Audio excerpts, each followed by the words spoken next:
الحمدللہ والصلاة والسلام علی رسول اللہ۔ بسم اللہ الرحمن الرحیم۔ آج کی ہماری حدیث ایک شخص دوسرے کی طرف سے نماز، روزہ، حج وغیرہ کر سکتا ہے۔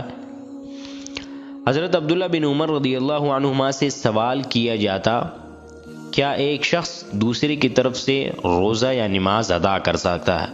آپ رضی اللہ تعالی عنہ ارشاد فرماتے، لا یصوم احد عن احد ولا یصلی احد عن احد۔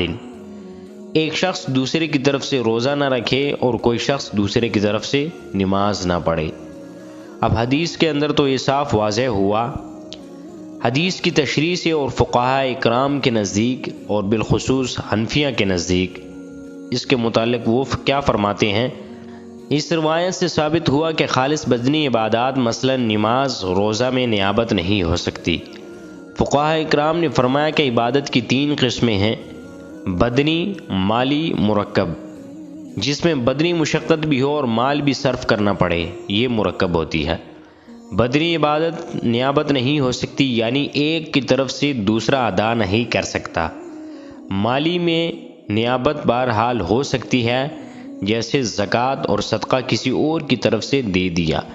مرکب عبادت مثلا حج میں اگر خود عاجز ہو تو دوسرا اس کی طرف سے کر سکتا ہے، ورنہ نہیں۔ البتہ ہر قسم کی عبادت کا ثواب دوسرے کو پیش کر سکتے ہیں۔